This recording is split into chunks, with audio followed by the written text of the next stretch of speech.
How to create a glitch. Retrocausality. This episode is an amalgamation of material on retrocausal events, both documenting them and explaining functionally how they work. Part 1. The direction of causation in the rhythms of the universe is inverted. It flows outward from global to local. The direction of causation within the rhythms or plates is inward, and globalizes experience. Now, if we go back to my writings on the nature of glitches, we see that among the experiences that glitching can produce is the retrocausal event. The question becomes, why would glitching produce such an event? If we think of the example I gave of the students in the classroom, where the teacher uses the allegory of the cup to initiate his discourse, we can see the causal order of events is not the same as the temporal order of events. So, we see that the allegory of the cup initiates the causal chain. This means that ultimately the joining of the students in the location of the classroom is caused by the allegory being understood within their minds. One is a direct consequence of the other. So, all the events which preceded the students gathering their belongings, getting up in the morning, every little detail of their day which allowed him to reach the classroom on time to hear that allegory, must have occurred. This means the buses were on time that morning because of the allegory. This means the students woke up on time for that class because of that allegory. It also means that the direction of causation is not the same as the direction of time. We may think that A precedes B when in fact causally it may follow B. So, earlier in the volumes, when I mentioned retrocausal events, in fact, what I was writing about were retrotemporal, not retrocausal. In effect, by elevating your consciousness to the esoteric, your vision is focused on the next step in the causal chain, as opposed to what would ordinarily be the next temporal step in the chain.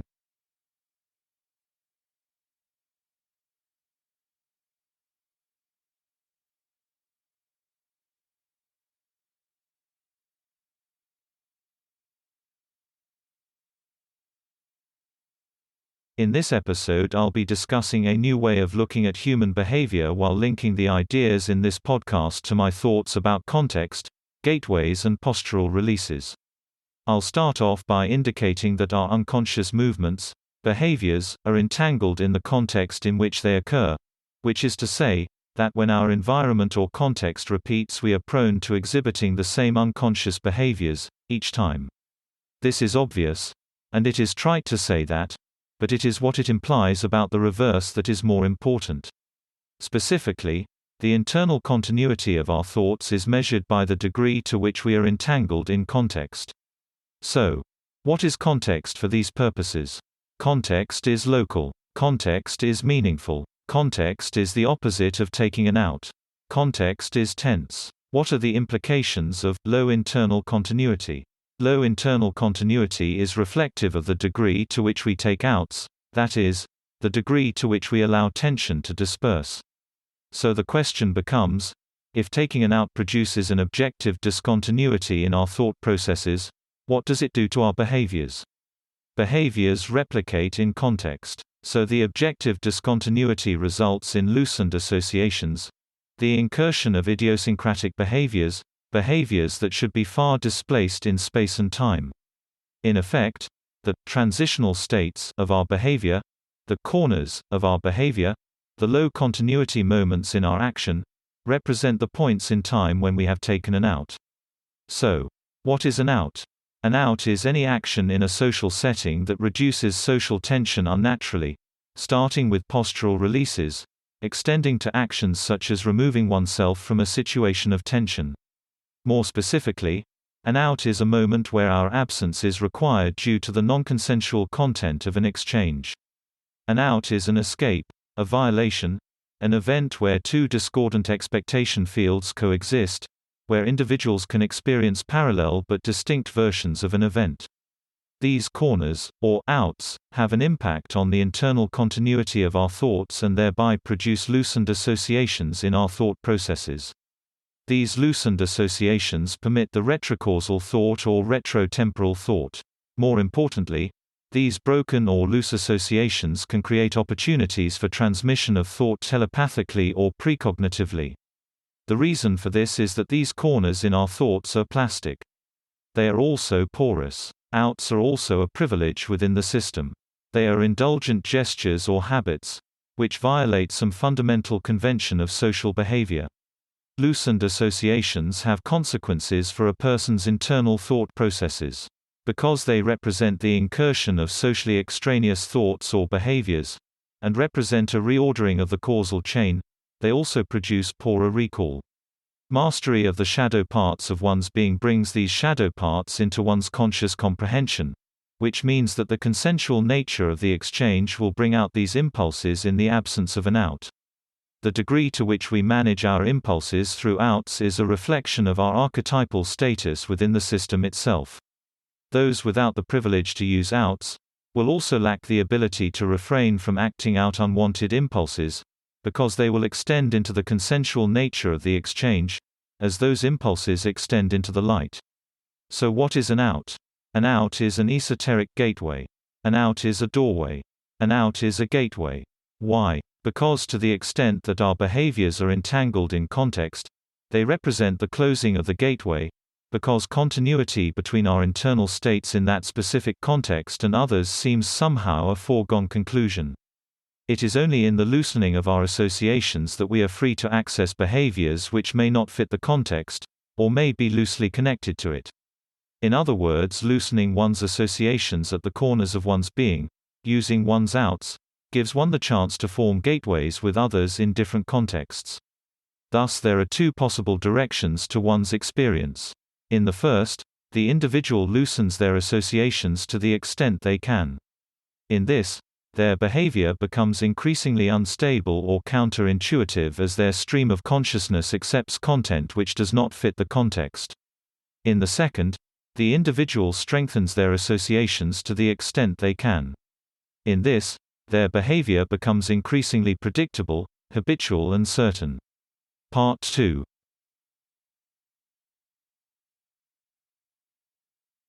In this episode, we will be discussing a different form of deference. Specifically, we will be discussing what is called retrograde deference. Deference is a one-directional link between two minds, through which the unconscious decisions of the deferent are shaped and manipulated by the expectations of the person holding deference. Retrograde deference is a subtype of deference that involves the person holding deference projecting those expectations into the past. Retrograde deference suggests that every error that one exhibits was a choice of someone at some future time. In effect, unlike regular deference that moves forward in time, retrograde deference moves backwards in time. Imagine if you were to write an exam, and every mistake you made on that exam was an instruction of someone in the future, given to you without your past knowledge, and blind to the unfortunate consequences of what results. Retrograde deference suggests that we can be influenced retrospectively by those in our futures. Now imagine that every chance meeting is an opportunity for a stranger to give you an instruction on how to make a particular error in your past. The question becomes, why would you allow yourself to be undermined retrospectively by strangers in the pursuit of your goals? And the answer is, because this is not a natural system, it is an engineered system, comprised of actors actively shaping the past while we're living it. The saying from 1984, "He who controls the present controls the past," is a description of retrograde deference, a one-way link which for the actor manifests as a retrocausal thought. In effect, we see retrocausal thoughts as glitches, when what they really are is retrocausal corrections satisfying the expectations of the person with social status.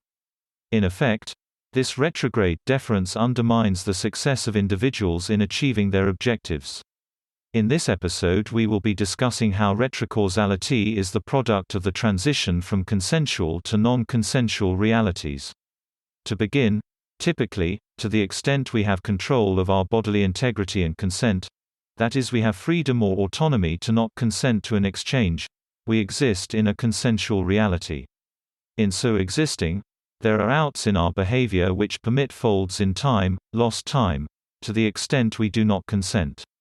What this means is that our intersection points with others, give them outs, to the extent we do not consent. This manifests as divergent narrative or sequential paths associated with two consciousnesses. In other words, we may experience a 5-minute conversation as a consensual reality, but our conversation partner may experience it as a 2-minute conversation followed by a pause, during which time they took a 15-minute smoke break and chatted with a colleague or coworker, before concluding with a 3-minute conversation. But we may only remember the 5-minute conversation as one sequence. Thus, outs are created by consensual realities, permitting divergence of two streams of consciousness.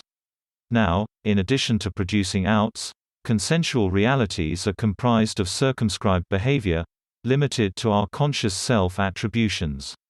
But consensual realities are also the source of our internal mind, which is created by the non-intersection of our impulses with others' behavior. Thus, folds in time, outs, and the internality of introspection are the product of a consensual reality. Further, the state has the power to impose a non-consensual reality on us, through its agents and their monopoly on force. Their ability to impose this non-consensual reality means that we lose the ability to self-censor our impulses, circumscribe our nature and behavior, and preserve the introspection of our internal mind. What this means is that the non-consensual possess or unfolds time. It eliminates the non-intersection to the extent of the state's willingness to impose force or act against our consent. Thus, time, for non-consensual actors, those privy to the monopoly on force, runs at a different speed than for consensual actors. In the intersection between this consensual space and the non-consensual space of force actors, we see retrocausality. We see this possibility because the mechanism of deference, whether normal or retrograde, induces behaviors which run contrary to the ordinary arrow of time. Thus, the most common place to experience a retrocausal event is when the consensual is replaced by the non-consensual. In the transition between consensual and non-consensual, the internal becomes external, and the regular becomes retrograde. In effect, deference runs just a little bit faster than the consensual. When there is no enclosure, open thoughts pair freely according to attention. When there is enclosure, then the internal thought of the closed thinker pairs with the internal thought of the mirroring thinker. Part 3. In this episode, we will be talking about what happens if two consensual realities which are dissonant interact. Now, in previous episodes, we talked about different forms of consensuality and non-consensuality. We discussed how conflicts between consensual realities are becoming increasingly common. What we did not explain is the implications of these interactions. First of all, what is meant by dissonant consensualities? Well, dissonant consensualities are dialectical. In a previous episode, we discussed how thoughts pair. We discussed how polarity is one of the consequences of this, namely, for every thesis there is an antithesis. Now, when an individual generates a consensual reality which possesses a particular form of dialectical pairing, the central set of pairings that define that individual's worldview, the system generates dialectical pairings, antithetical pairings in some other actor. When these two actors meet, the result is dissonant consensuality. Dissonant consensuality manifests as the imposition of a non-consensual space upon one of the actors. This non-consensuality takes the form of both spatial non-consensuality and decontextuality. That is to say, spatially one actor compels the other actor to meet expectations, while generating the deconstruction of their consensuality through contextualization. Effectively, when two dialectical consensualities meet, it commences the dialectical process with respect to one actor, causing a non-consensual space.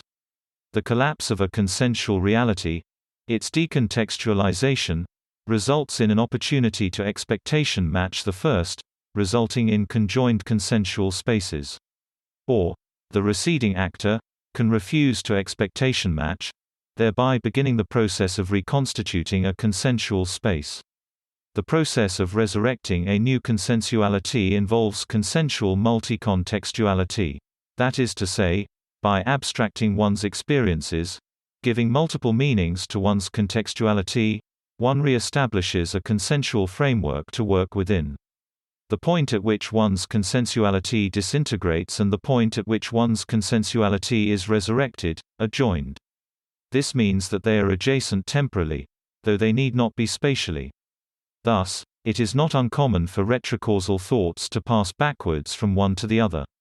The process of consensual multi-contextuality is not linear, but rather extends backwards in time, from the beginning of the consensual resurrection, the point of joining of two disparate realities. These convergences are not mere happenstance. The system inevitably draws together individuals with dialectical pairings. There is an attractive force between individuals with dialectical worldviews and dissonant consensualities. Thus, in the ordinary course, when dealing with open systems, that is, migratory, they will inevitably meet with consequential decontextualization of one over the other. This occurs because the dialectical process of indirect ground continues throughout the system, rebirthing entropy and managing the uniformity that we understand to be essential for some degree of objectivity. In this episode, we will be hypothesizing some explanations for how consensual realities could function as non-linear functions given spacetime, building upon the last episode. Now, in the last episode we discussed how a consensual reality may contextualize through its interactions with a dissonant consensuality. The general idea was that when two dissonant consensualities converge, the result is the initiation of dialectical degeneration, leading to contextualization of one or the other. The further idea was that the deconstructed consensuality can resuscitate itself through multi-contextuality. In other words, the individual who loses their consensual reality may revive it through abstraction, leading to multi-contextuality. The consequence of this was retrocausal thoughts. This occurs because consensual realities are non-linear, which allows them to be temporally adjacent despite being spatially distant. I am going to be hypothesizing a few possible explanations for these kinds of events. The first explanation is that it is possible for an individual to move in a fifth dimension of spacetime. Instead of according to our experience of linear time, the person moves in a new and as yet unknown fifth dimension. Perhaps another yet unknown dimension of time produces the bifurcation of spacetime. The next possibility is that the arrow of time can become decoupled from space through some as yet unknown mechanism. In other words, at some points the curvature of space and time is distinct, bifurcated, before reforming into a four-dimensional plane. I can hypothesize a mechanism for this. Since entropy can fluctuate locally, perhaps the arrow of time is not a monolithic thing, a construct of physical constituents of matter and energy. Perhaps since we know that information can fluctuate, measured by entropy, in informational systems, it can produce a distinct curvature of time which somehow dissolves as spacetime resumes its direction. Physicists have always assumed that the arrow of time is constant, that time is a linear function, but what if it fluctuates? Both of these hypotheses are probably wrong, but it is worth thinking about. In this episode, we will be giving one final explanation for how retrocausal chains are created and proposing a governing conclusion about the nature of consciousness itself, while building upon the last two episodes. Nature abhors a vacuum. Of that one can be sure. But nature and general relativity are built upon cause and effect. Causality is the underlying principle governing relativity. Thus, what if causality is the principle that has to be preserved in order for reality to be unitary? What if consciousness experiences reality according to the direction of time, independently of the direction of causality? Let me give you an example. Imagine that one evening before you go to bed the day before taking a driving trip, the word telluride enters your consciousness. At the time you are thinking about something intricate to do with work. Now, what if this word has no causal beginnings? What if it is a piece of information with no causal initiator? Think about that for a second. The word telluride just pops into your head, by itself, for no reason. Flash forward to the next day. You are driving down the highway and in the moment that you begin thinking about work again, some task which requires your full concentration. Imagine that at that moment, you see a vehicle, a Kia Telluride drive by. Now, what if, and here is where this becomes a bit of a thought experiment, What if the cause of that thought the night before was seeing the vehicle on the road the next day? How would this work? Imagine that both past and future are sequences of parallel infinite realities. Now imagine that as you move forward through time, causality must be preserved. Every thought must have a cause. Every action. Every occurrence. But what if causality can go backwards in time just as easily as forwards? What if consciousness is causal invariant? What if consciousness always flows in one linear direction of time and causality can go both ways? In other words, the universe abhors a causal vacuum. So as you navigate through all these infinite possibilities forward in time, you automatically switch to one which will provide a cause for the effect of the thought telluride. What I am saying is, what if causality naturally moves in both directions and we navigate the multiverse according to the preservation of causality of either direction? When we experience something that has no cause in our timeline, reality shifts, until it does.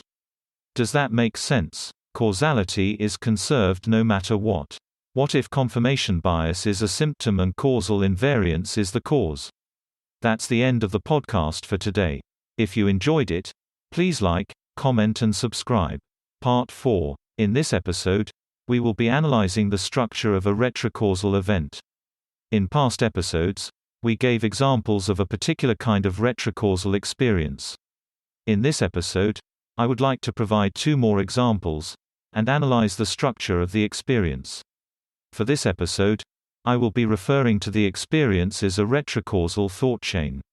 Such chains are sequential thoughts which begin internally looking and end anchored by some form in the environment. These examples all have a proximate or internal cause and a terminating or anchoring external cause, called the cause in fact.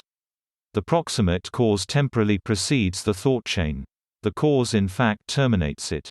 For example, one night while conversing with a female friend you made an offhand comment about how you hope that the situation in Ukraine doesn't lead to nuclear war. The next day, you are driving down the highway, when you think of this comment. Your thoughts turn to imagining or visualizing a nuclear war on the horizon, thinking that you are near a big city, and would be caught in the midst of it, because of your driving trip. These thoughts, of nuclear war, your location, Ukraine, and your conversation with the friend, all culminate in the moment that a vehicle passes you, with the bumper sticker, Ground Zero, a brand. Now, the proximate cause of these thoughts was the conversation with the friend the night before. This is an internal state which associates the thought with nuclear war. The cause in fact, was the bumper sticker, reading, Ground Zero. In effect, the connection between your thoughts of the night before and the present moment, was that bumper sticker. Because the thought chain began with an internal thought, it proceeded to converge in association to the content of the bumper sticker. Essentially, your thoughts leading up to seeing that bumper sticker, were causally directed by the content of that external association. This tells us a few things. 1. Retrocausal chains always have a proximate or ersatz cause. The cause that we tell ourselves was the original temporal cause of the thought chain, which preserves in us the illusion that the chain is temporally linear, forward in time. 2. That proximate cause will be embedded in past experiences, which are recent, and will be associated with another individual. This occurs because thoughts pair. And the proximate cause because its internal must originate with some pairing to another. 3. The actual cause, or cause in fact, will be some external form, which gives the chain its causal impetus, its origination, but retrotemporally. Thus, the manner by which we get from the proximate cause to the cause in fact is in accordance with the meaning associated with the external cause. The focus on nuclear war or a location finds its root in the phrase Ground Zero, which generates the retrotemporal chain leading back to your conversation the night before. Now, when trying to identify a retrocausal thought chain, it is important to be mindful of your thoughts. When a thought from your past comes into your consciousness, such as in the above example, it is important to look for an anchor to that thought, a physical association in the environment that would retrotemporally explain the spontaneous internal thought. In effect, if you learn to think backwards from external causes to internal thoughts in the past, you can perceive a veritable abundance of external retrocausal chains. As a second example, perhaps the first or proximate cause of the thought chain is a memory associated with a colleague from work, female, and a client, or customer. This leads to a thought about a movie character that shares some quality with the customer. Then leads to the idea of a bear. Finally, you see a sign on the side of the highway with a bear on it. The bear is the cause in fact of the thought chain. The memory of the coworker is the proximate cause. The manner by which your mind goes from the external cause to the internal is tailored to the convergence of the two thoughts according to the associations. In other words, there are two kinds of thoughts: temporally linear or regular causal. Most thoughts which begin with an external association and end with an internal memory. These thoughts follow the grain of external to internal causation, according to the arrow of time. And second, there are external to internal retrocausal thoughts, which go contrary to the arrow of time. In the first kind, the proximate cause and cause in fact are the same. In the second, they are distinct and at opposite ends of the thought chain. It is possible to witness these retrocausal chains because in the second case, the proximate cause is spontaneous, lacking in clear internal causation. Thus, when internal memories or states occur spontaneously, without apparent association, it is possible to identify them as retrotemporally caused, before the anchoring form appears, and follow them down the chain to the source. As said in a previous episode, consciousness is causally invariant and follows the arrow of time despite retrocausality. In this episode, we will be drawing linkages between Freudian concepts of the superego, id and ego to our discussions of consensual and non-consensual realities while building upon the episodes which preceded this. Now to start off, we discussed how when dissonant consensualities interact, the interaction leads to a dialectical deconstruction according to the dialectical gradient of one of the two consensual realities. This process begins with the contextualization of the non-contextual consensual reality and its dissolution into the dissonant consensuality. In other words, through mechanisms of spatial non-consensuality, the consensual reality of one is punctured, with the reactive thoughts of the punctured individual being contextually rationalized according to the dissonant consensuality.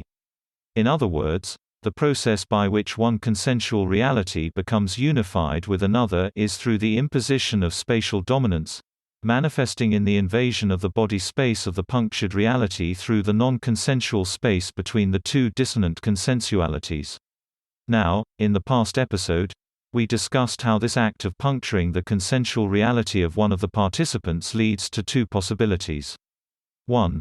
The individual who is contextualized exceeds his or her position to the other, accepting their reality, creating a conjoined consensuality, through expectation matching. The other alternative is consensual multi-contextuality. In this method, the punctured resurrects his or her consensual reality through the application of multiple levels of meaning to the experiences. In effect, rather than accepting the contextualization of the dissonant consensuality, the punctured substitutes his or her own consensuality, which is rebirthed through the application or exegesis of the experience within the confines of his or her broader consensuality. It is as if the consensual reality of the punctured becomes nonlinear, in that, it does not flow naturally from one moment to the next, but rather skips a time, during which time the multi-contextuality is substituted for the now extinct consensuality which disintegrated through the contextualization of the dissonant consensual reality according to the dialectical process generated by the convergence of two polar dialectical pairings. To put in simpler language, two people will meet with dialectical worldviews. One is favored by the consensuality of the masses. The other is not. The dialectical process begins upon their meeting, which decontextualizes the one in favor of the contextualization of the other. Later, that consensuality which was dissolved is resurrected by the actor through multi-contextualization. The esoteric can be understood in the context of Freudian understandings of the superego as the sublimation of the consciousness of the actor. This act of multi-contextuality taps into the superego's situated contextuality, the higher throne of consciousness, which provides the archetypal and symbolic framework for the esoteric exegesis of one's experiences. When two dissonant consensualities meet, the sublimation of one is achieved through multi-contextuality. It is as if the ego is sublimated from the moment by the act of intrusion of the one by the other into the superego, where it creates a new consensuality in the moments that follow. Now, this describes one example of the meeting of two dissonant consensualities. The other possibility when two dissonant consensualities meet is that the ego may descend into the id, rather than ascend to the superego. This occurs when the dissonant consensualities reveal a non-consensual space for action. In this non-consensual space, the dialectical deconstruction is undermined by the rising of the id challenging the dialectical deconstruction of one's dissonant consensuality, re-establishing a dialectical position. Such rising of the id requires a secondary contextualization according to the dialectical effulgence, which is then used to reconstitute a consensual reality through the sublimation of the ego back into the superego. These two paths of dissonant resurrection describe two mechanisms by which the consciousness of the dissonant consensuality is brought back into being through the internal processes of the mind. The mechanisms by which the mind modulates, generates, and attenuates its consensual reality are through the mechanisms generated and preserved in the superego, captured by esoteric contextualization and multi-contextualization of one's experiences in general. It requires a careful balancing of the id with the superego and the gift of sublimation of the ego by the superego. In effect, the esoteric describes the delicate machinery by which this reality is managed internally. Part 5. In Season 13 Episode 4, we discuss how the transition from non-consensuality to consensuality, or from consensuality to non-consensuality, provides an opportunity for a retrocausal event. The reason for this is that time runs distinctly for non-consensual actors from our consensuality. Now, this occurs, not in an objective sense, but in the sense that our conscious stream of action flows in proximity to theirs, not sharing the same objective reality, but existing in a distinct experience of reality. Such differences in the flow or rate of time permits the creation of the retrocausal. In Episode 3 of Season 15, we talk about how a P to S wave ratio determines when our consensuality expands or contracts. Essentially the point was that excess S waves causes our consensuality to contract into our non-consensual reality, which causes us to take outs from the environment. These outs become necessary due to the increase in adrenaline in the body which promotes a flight or fight response. The adrenaline buildup is mediated by the enteric nervous system as the receiver of P waves and S waves. Thus, our recent episodes discussing examples of retrocausality reveal something important about our consensual and non-consensual reality. In the example given of the driving trip, and seeing the bumper sticker which reads "Ground Zero," the car passing at high rate of speed, by expressing a meaningful communicative action of superiority, imposes deference. That is, they become the tonic and ourselves the dominant. We receive S waves as a result of this conformation, which causes our consensuality to contract. This contraction leads to the substitution of our non-consensuality. The flow of the thought chain from a recent memory of communication with a friend, during which the offhand comment was made about nuclear war, represents the flowing of our consciousness from an internal state of consensuality to one which is non-consensual. Now, we can also observe that the driver in the speeding vehicle is functioning with a higher rate of adrenaline production, maintaining the consensual expectation field despite greater risk.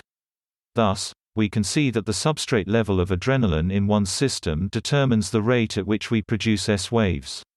This makes sense, since higher rates of adrenaline production mirror sympathetic nervous system activation.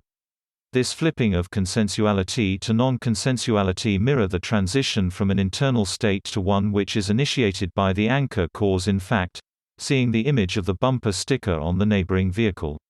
Since we also know that it is the consensuality which preserves in us a distinct introspective space for contemplation, and that non-consensuality results in the loss of this space, we can see that the retrocausal thought chain represents the penetration of our mind with externalities. In effect, the puncturing of that internal space occurs by the anchor cause in fact, which terminates our internal thought chain, which ostensibly began with the proximate cause. This is consistent with my earlier statement that there is no distinction between the substance of thought and materiality. That our reality is oriented around us by our ego, preserved by our consensuality. Thus, retrocausal thoughts represent the collapse of subjectivity, its involution, and substitution of a consensual reality with a non-consensual one. All of this is mediated by the excess of S-waves sent by the accelerating vehicle's occupants, mediated by the enteric nervous system, and the intuition of the body and brain. In this episode we will be summarizing the lessons of retrocausality and synthesizing them with our discussions of folds in time. If you imagine that time is a linear sequence from point A to point B, retrocausality is the product of an involution of consensuality, a substitution of non-local absolute consensuality, produced through pairing, with local relativistic non-consensuality. Imagine that you are traveling to a location you have never been from point A to point B. Imagine that before going on the trip, you had a conversation with person 1. Imagine that after leaving that person 1, you start your solo driving trip. Now, halfway or roughly halfway, you recall a memory of that conversation. Say it was about your sunglasses, which are antiques from the 1960s. This thought, of your sunglasses from the 1960s, progresses into thoughts of a beach, then suntan lotion, then Mexico. It progresses from the particular to the general. Then, as you reach point B, lost in your own thoughts, you suddenly come to your senses. Ahead of you is a billboard on which your eyes are resting at the moment that you return to yourself. In this moment, your thoughts are of suntan lotion, and the billboard is an ad for an all-inclusive vacation in Mexico, with a couple on a beach, sunbathing with sunglasses and lotion beside them on a table. Now, the cause in fact was the billboard. The proximate cause was the thought of your sunglasses roughly halfway between the locations A and B. But your consensuality is present at point A, and non-consensuality is present at point B. The proximate cause of the causal chain is the hinge or the center point of a fold in time. How does this explain it? Because time is folded on the proximate cause, which makes A and B temporally adjacent. What we observe to be retrocausal is in fact causation extending backwards from the proximate cause to the cause in fact, which substitutes non-consensuality for your consensuality. From this we can see that the consensual, non-local, is constantly being replaced, the non-consensual is constantly substituting itself for consensual. The time it takes for this substitution to occur is the correction time, as explained in How to Create a Glitch in the Matrix: The Complete Series. Thus, spatially A and B may not be adjacent, but temporally, they are. In effect, the proximate cause, existing within your consensuality, within the folds created in ordinary time, is a hinge at the very limit of your reality. To visualize this example, draw a line from A to B. Now halfway across the line, write proximate cause above the line. Imagine causation traveling forward in time from A to B. Draw an arrow for causation. Now, fold the paper in half. If you were traveling forward still, and could see both sides of the paper, you would see causation is now traveling backwards from the proximate cause to the cause in fact. But it is also traveling forward to the proximate cause from point A. In effect, these two forms of causation exist in tandem, whenever there is a glitch such as a retrocausal thought chain. The natural substitution of consensuality with non-consensuality occurs whenever we are not directly observing something. As it fades, consensuality involutes. This causes a fold in time, manifesting as bidirectional causality or retrotemporal causality moving forward to B. Thus, we can see how folds in time explain this peculiar form of bidirectional causality, through the linear passage through space. Time has its own sequentiality, its own particular attributes, and perhaps time has hinges as well. Finally, It is also important to note that consensuality is only non-local when it is involved with a retrocausal chain. The reversal of causality reverts the ordinary architecture of reality. Ordinarily, when causality is forward, consensuality is local and non-consensuality is non-local. This follows since we know that consensuality describes reality as it meets our expectations, and non-consensuality describes reality when it doesn't. In this episode, we will be talking about the significance of the retrocausal thought chain to philosophy and meaning in general. In several past episodes, of the past 2 seasons, we give examples of a retrocausal thought chain occurring naturally in reality. The essential point was that a retrocausal thought chain separates the cause in fact from the proximate cause, with the proximate cause being an internal state, and the cause in fact being some external form which generates, in a reverse causal fashion, the chain which leads to the proximate cause. Likewise, the proximate cause is a recollection of a past experience. Up until now, we have been talking about causality and the implications for reality from that standpoint. With this episode, I would like to comment on the structural implications of this manifestation. If we take an example of the bare retrocausal chain, what this chain tells us is that the form, that is the physical representation of the bare, externally, is attached or linked causally to the internal chain which leads to the memory as the proximate cause. This rebuts the post-structural critique of structuralism, which suggests that such linking between the sign and signifier does not exist. But paradoxically, the causal chain is retrotemporal, that is, the sign produces the link to the signifier. Now, what is the significance of this? In past episodes, we discussed how there is no true distinction between thought and matter, that is, the world around us is mere representation of the substance of thought, oriented around our egoistic self. This follows from a structuralist view, which is that external form can be a cause of a signifier in the mind. But this, it would seem, is the proper direction for causality, given that it posits a classical if reversed structuralist view. The ordinary causal chain involves a proximate cause which is also the cause in fact, which means that the post-structuralist critique of structuralism is consistent with what we actually see most of the time. The need for a re-evaluation of structuralism, and its integration with post-structuralist ideas, is suggested by the dichotomy between causal and retrocausality. In fact, even if we accept the critique of physicists and philosophers that retrocausality is mere illusion, the byproduct of our imagination and subconscious working together to produce some semblance of meaning to an otherwise inexplicable reality, we cannot deny that experientially, at least for this author, it is truly real, and must therefore be incorporated into a fulsome understanding of what is real in a subjective sense. In effect, what I am saying is that if retrocausality is real for this author, then so too is their credence to a structuralist view of reality, further to the continued link between the signifier and the signified. One cannot get past structuralism if retrocausality is true phenomenologically, whether or not it is true objectively. What this also tells us is that the involution of consensuality into non-consensuality generates the structuralist retrocausal link between signifier and signified. This involution is not a natural consequence of regularly causal action and thought, but rather a unique subspecies of thought. That's the end of the podcast for today. If you enjoyed it, please like, comment and subscribe.